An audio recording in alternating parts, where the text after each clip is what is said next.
Okay, I didn't write a script. Let's see how this goes.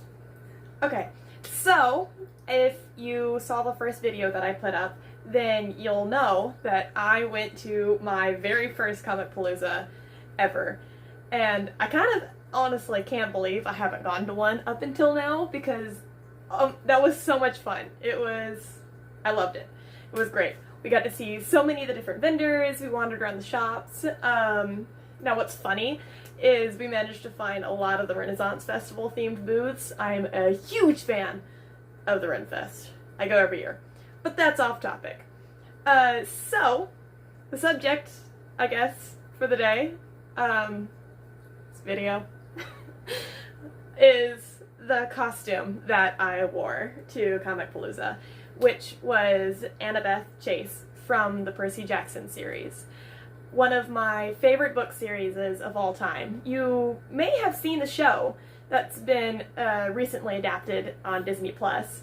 I also really liked the show. It was good. They made a lot of changes, but again, I agree. I like it, but that's not the point either. The point is the costume, obviously. So, welcome to the channel. Let's talk about my costume. So, that's the picture of it right there that I wore. So the orange Camp Half-Blood t-shirt, the bead necklace, obviously the hat. Those are classic trademarks of the character as she's described. However, I wanted to take the character from a later point in the books, not the one that we see in the show, but the Annabeth that we see in the books about last Olympian era. So that's technically, as of recently, was the last book in the first series. Riordan has recently made a new one. Love the book. Off topic again. Hang on. Coffee. Okay. So, ways that I kind of added to the costume a little bit that I really thought was fun is, because I didn't want to go with just a t-shirt and just a hat. There's so much more that I felt like I could do with the costume, and so I decided to go for it. So the first big thing that I wanted to focus on was adding to the repertoire of pieces. The first big thing that I wanted to do was her knife. The bronze dagger that she carries is very special to her. It was given to her by a friend, and she carried it since she was 7 years old. I don't want to spoil anything, but I did a lot of research on Greek daggers and the way they were shaped, and this is what I kind of came up with. What I'm guessing is what it would have looked like. It's a lot longer than probably most people would think. These are actually meant to be more like short swords versus a dagger. And in classical Greece, the way the Greek warriors would carry these is actually slung under their arms. So it would hang from a belt attached to their shoulder like a side bag that would hang about here, easy to grab and pull. Not what I ended up doing with the way I carried this, because I would have other things and I didn't want to do that particularly. So this is what I came up with for the knife in general. It's really flat. This is one, I make a lot of cardboard weapons, but I'm really happy with the way this one came out. I did a lot of things that were different with this one. If you want to see a build video, I'll make another and kind of show you guys how I did the process. But I started out by drawing out the loose shape, figuring out what I wanted it to look like, how long the handle needed to be, things like that. And then I cut a cardboard base, and then inside is a lot of popsicle sticks, which is what's giving it its firmness, no wiggle.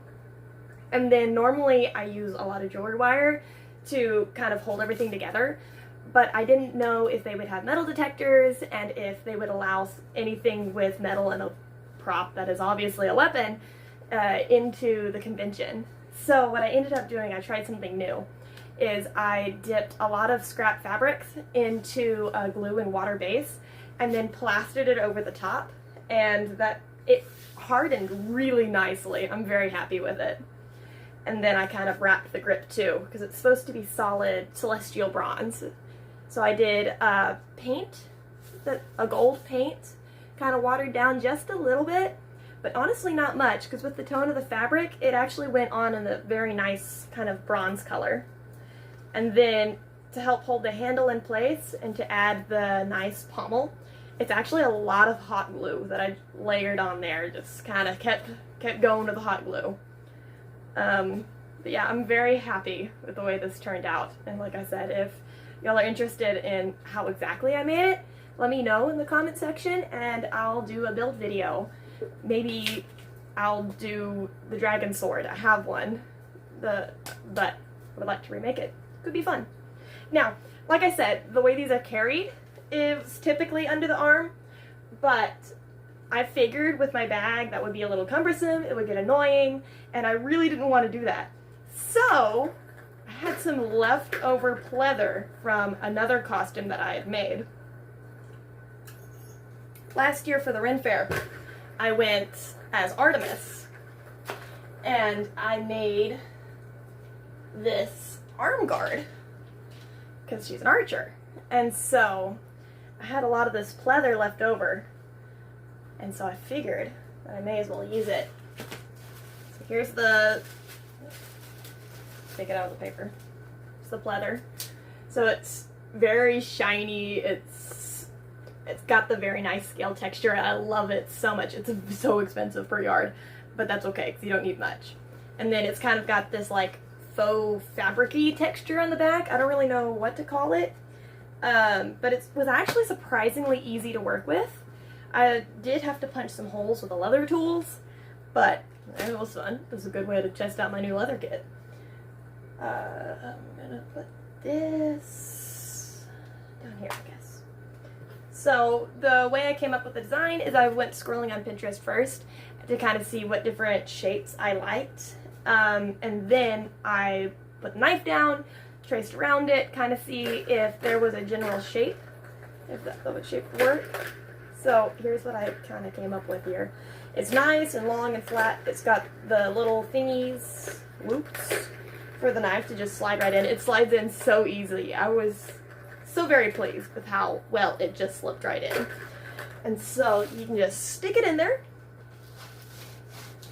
and then I didn't have to carry it.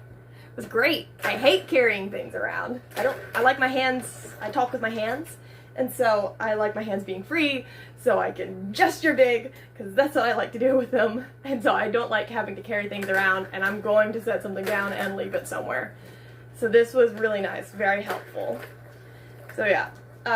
Now to make it more comfortable on the back, so I wasn't sure if I was going to wear shorts or full jeans or what, I simply cut out some fabric and attached to the back.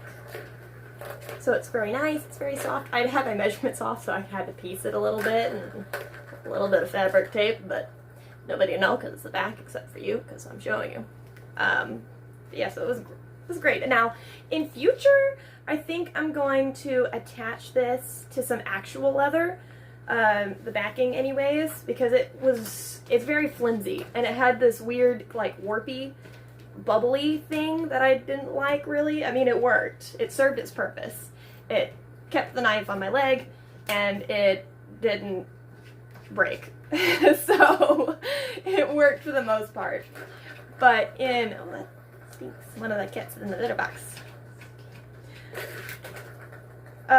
In future, I think I'm going to attach it to some actual leather.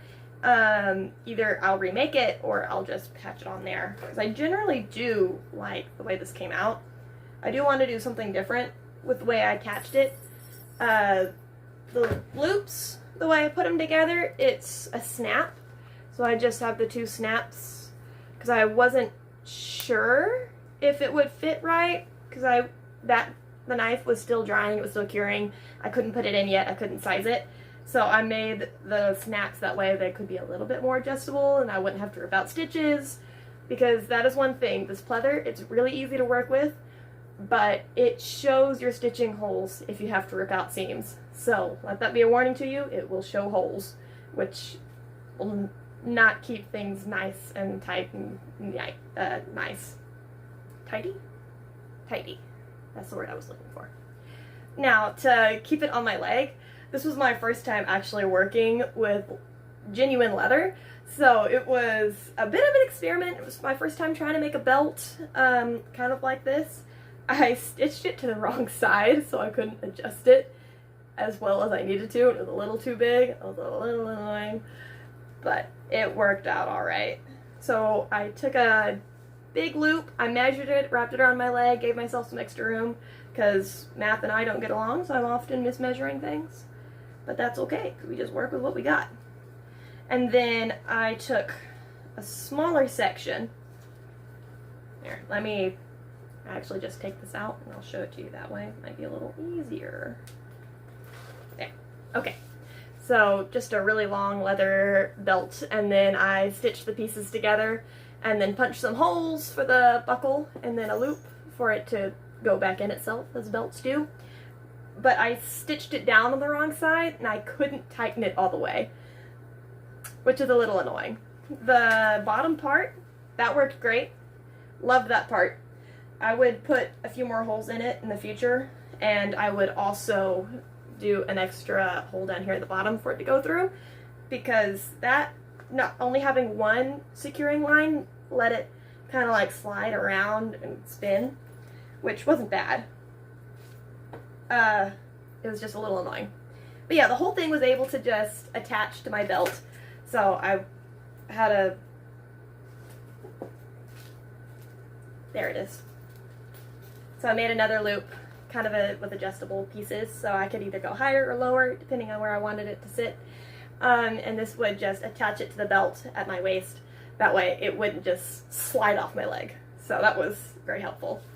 And then I figured while I'm doing stuff with the leather and the arm guard, with the leg sheath. That's the word I was looking for, with the leg sheath. I figured I would just go ahead and throw the bracer in, because why not? It would add a fun touch to it. So yeah, that's the big thing that I feel like I added for her character, is I made the knife, I made the,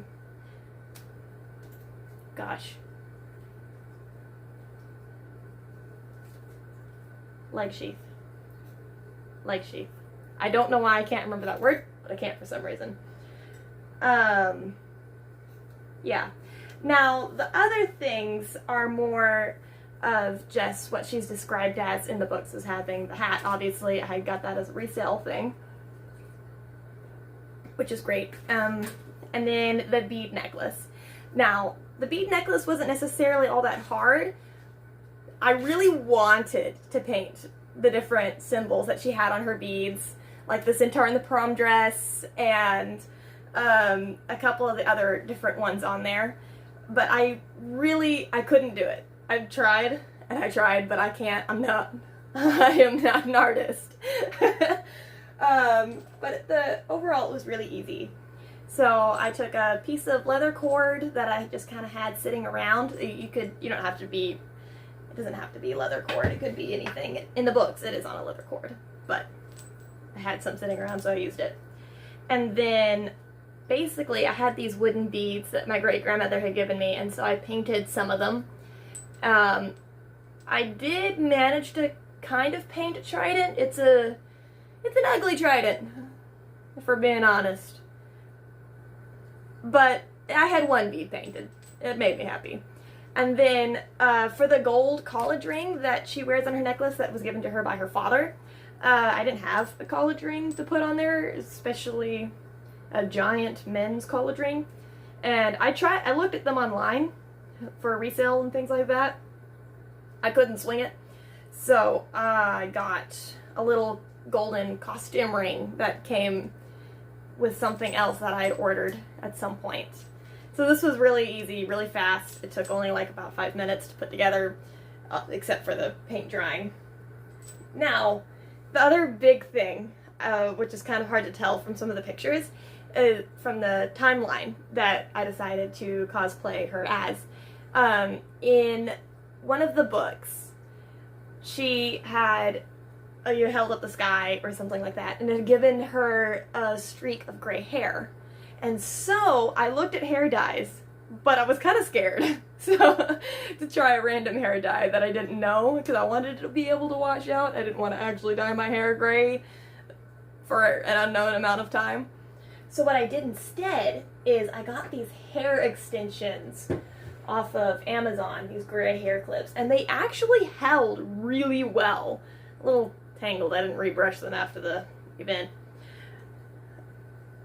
So they stayed the whole day and they didn't fall, which was amazing. So I'd never tried clip-in hair extensions before. Now what was funny is I bought the longest ones that I could, because my hair is really long, and it wasn't long enough, but oh well. Doesn't matter all that much. Now my hair is also kind of wavy, kind of curly, and they came like perfectly board straight. Great, which was probably be great for people that had straight hair or often straightened the hair, but the character had curly hair anyways. So the way I remedied that problem is,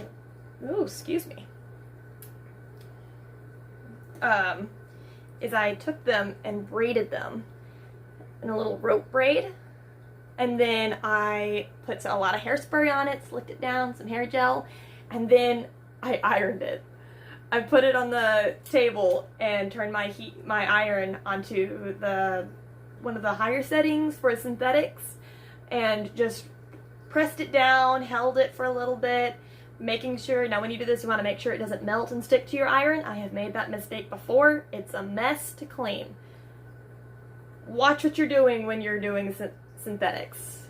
Natural fiber fabrics, you'll just scorch them a little bit and you can cut that part off and nobody will know. But synthetics, plastic, it will melt and it will stick to your iron and it's a mess. Do not recommend. So, just be careful if you attempt that. But it actually worked really well. As you can see, they're still kind of holding their wavy shape. Which was great. It was my grandmother that actually gave me that idea. When she was little, they used to iron their hair on the ironing board instead of using a straightener. Interesting. And then I'm trying to think, what else? Oh yeah, the owl earrings. You probably can't tell from the picture. I have these tiny little bitty owls that I got from the Renaissance Festival. They're adorable, and I love them so much. No, that's not it. Get my earring bowl. There it is. They're so cute. Come on, camera, focus. Yeah, like that. So they're very cute. But yeah, so I wore my owl earrings because that's another thing that she wears, is the silver owl earrings, which was another gift from her dad. Yeah, it was just fun. I had so much fun. I love costumes, love dressing up. I take any and every opportunity I have to dress up in costume. It was just so much fun. It was absolutely great. Now the orange shirt that I got, I actually got that one off of Amazon and went ahead and ordered it. I was tempted to try and do another iron-on.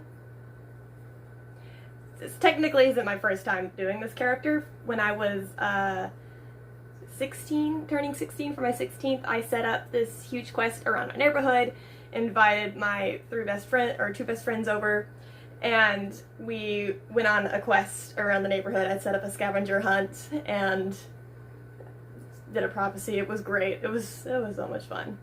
But for the thing, for my party at the time, I had gotten 3 orange shirts, and then pulled out, looked up a design of the Camp Half-Blood logo and whatnot, printed it out on the iron-on, and then ironed it on. I couldn't, at the time, match the oranges. It's the picture of the 3 of us. It was just fun. But, so yeah, I decided to order the shirt this time. Maybe next time I'll try and iron on again, once our printer works again. But, yeah, that was my costume, and that was the event. We had so much fun. I forgot to take pictures and videos for the most part, except after we did our little costume pictures and things. But yeah, it was so much fun. I had a great time. Can't wait to go back next year. Hopefully I'll have my costume for next year done by then. Otherwise it'll have to be the year after that. But who will know? Or time will tell. Something like that.